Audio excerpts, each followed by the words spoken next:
மிகப்பெரிய ஆளுமை.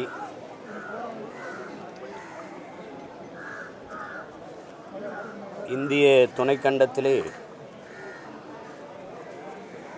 அவரைப் போல ஒரு திரைக்கதை ஆசிரியர் யாரும் இல்லை என்கிற அளவுக்கு புகழ்பெற்ற ஒரு பெரும் மேதை. அவருடைய திரைக்கதை முறையை பின்பற்றாது அவர் வருகைக்கு பிறகு எந்த படைப்பாளியும் இங்கு கிடையாது. திரைக்கதை இல்லை, ஒரு பல்கலைக்கழகம், அதில் படிக்காத மாணவர்களே இல்லை என்று தான் சொல்ல வேண்டும்.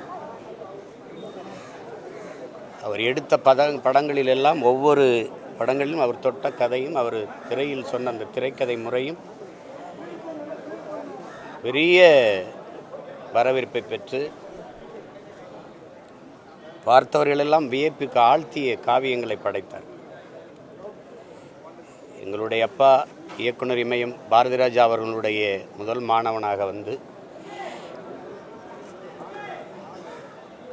தொடர்ந்து வெற்றிகளை கொடுத்து பெரும் உயரத்தை தொட்ட ஒரு பெருமகன் நம்முடைய ஐயா பாக்கியராஜ் அவர்கள்.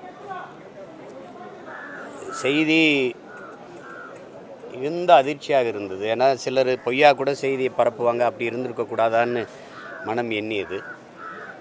நான் அண்மையில் எங்கள் அப்பா பாரதிராஜா அவர்கள் மரணத்துக்கு என் கூடவே அருகில் இருந்து குறிப்பாக தேனி வரைக்கும் வந்து இந்த இறுதி அடக்க நிகழ்வு வரை பங்கேற்று வந்தாங்க.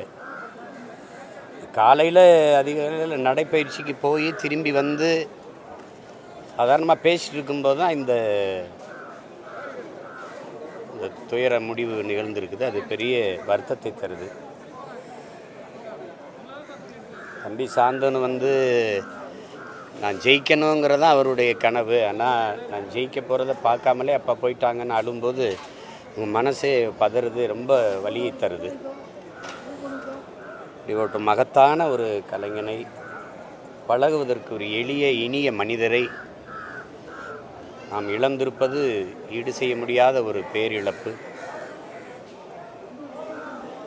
ஐயா பாக்கியராஜ் அவர்களை இழந்து வாடுகிற தம்பி சாந்தனுடைய குடும்பத்தினர், உறவினர்கள், நண்பர்கள், திரையுலகை சார்ந்த என்னுடைய அருமை உறவுகள் எல்லோருக்கும் என்னுடைய ஆறுதல்.